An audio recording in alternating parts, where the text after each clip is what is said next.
We continue our examination of the Sudeten Crisis and the Munich Agreement of 1938 with part 2, the Munich Agreement.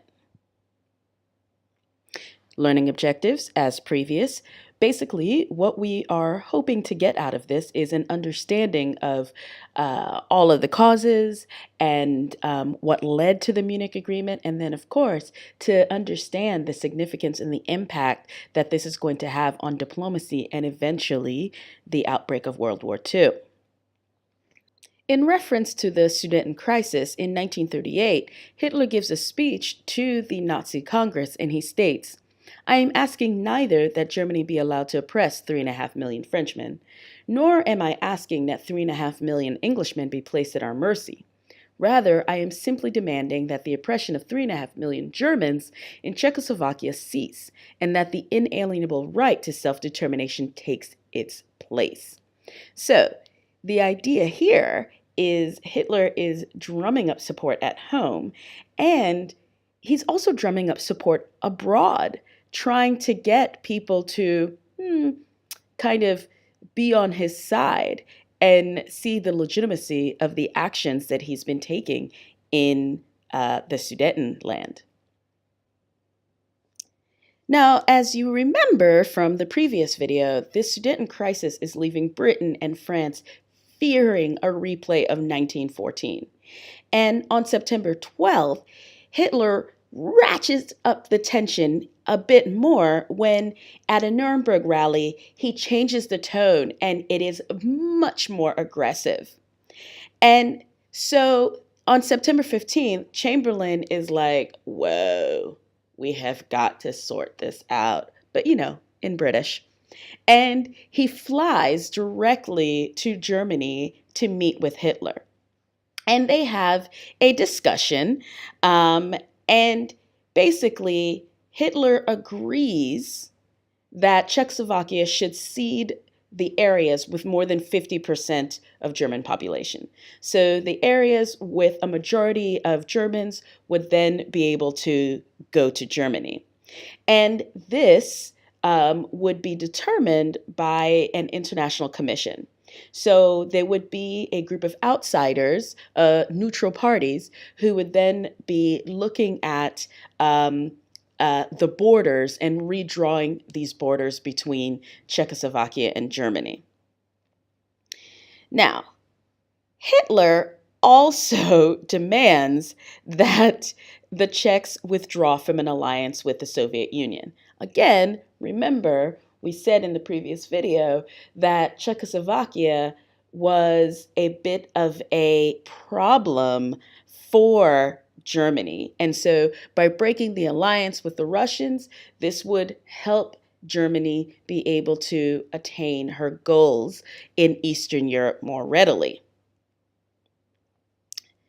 Now, Chamberlain goes back to France, and he has put a lot of pressure on France and Czechoslovakia to agree to this. So the following week, he goes back to meet with Hitler again. But now Hitler, ratchets up the tension some more. He has changed his demands and he wants further concessions. So basically, he says that by the end of September, now 6 days, he wants all of the land to be handed over to Germany. He does not want any international involvement. He just wants it done. And then also he says, well, you know what? My friends, the Polish and the Hungarians also should be given some Czech lands because there are large Hungarian and Polish populations of people living within Czech Republic. Now, he went all the way there. Historians do not really understand why Hitler would change his mind 1 week after agreeing to the previous concessions, right?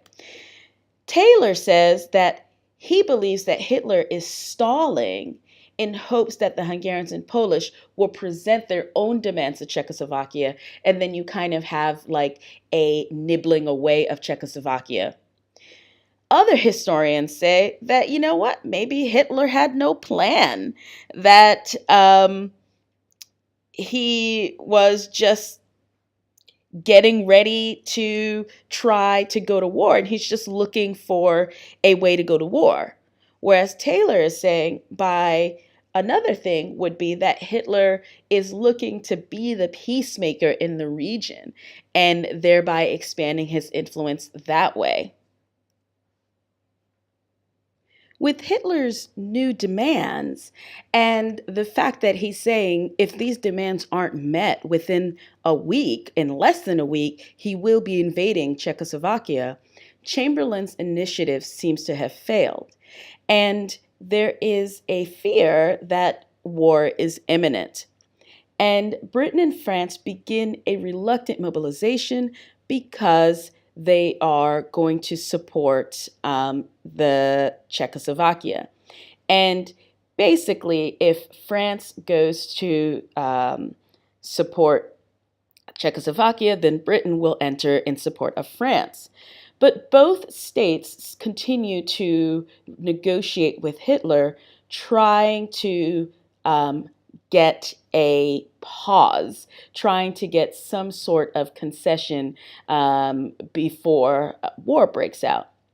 Chamberlain makes his position very clear to Hitler that Britain will be going to war if he does this.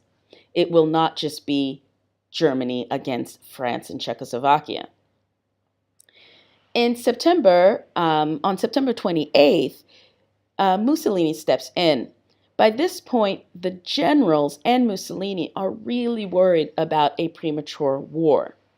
And they step in, and Mussolini steps in, and he advocates for a four-power conference in Munich where they can all kind of agree and try to negotiate and let cooler heads prevail.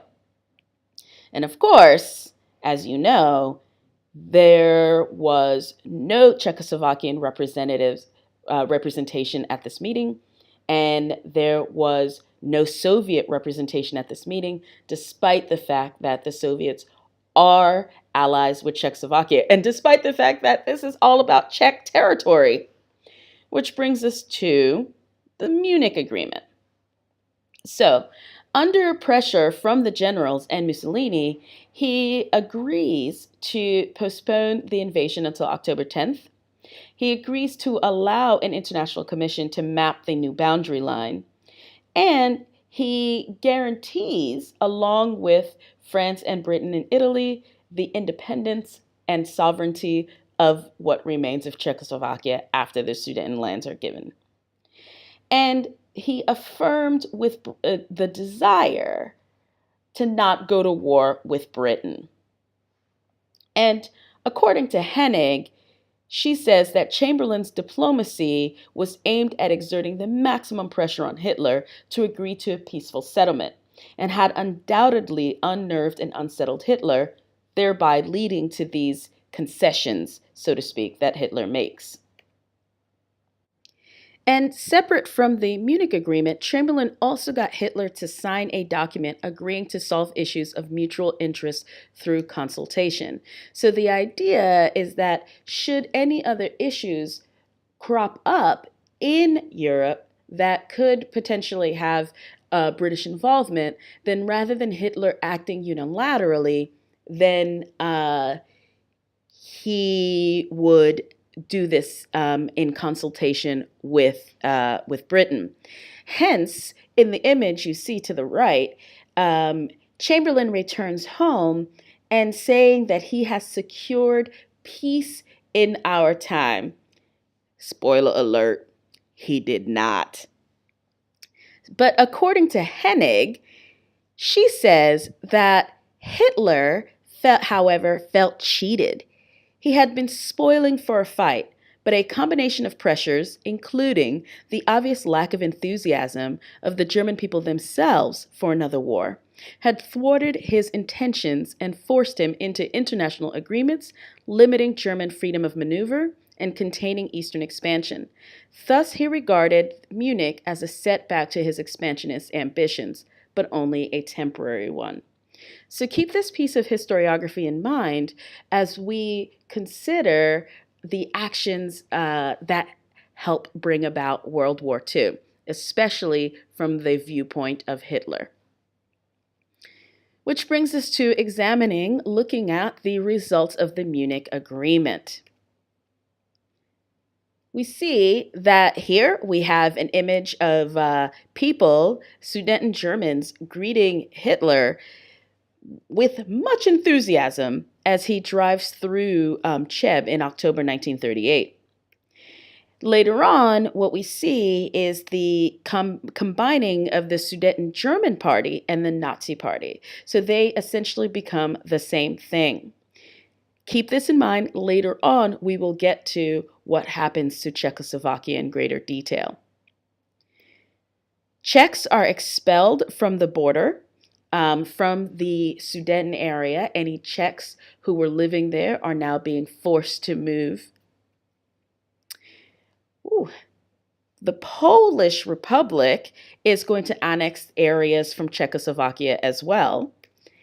And Hungary is also going to take areas from Czechoslovakia. So looking at our handy dandy map, we can see ultimately, after the Munich Agreement, Hitler is now within the Czech border fortifications. That basically means, as we saw from the first video, some of the logistical issues with taking over Czechoslovakia are now gone. And ultimately, as you can see from the map, things did not work out for Czechoslovakia. So consider this, using this map and your own knowledge, explain the impacts that the Munich Agreement will have on international diplomacy, the road to World War II, and Hitler's subsequent actions.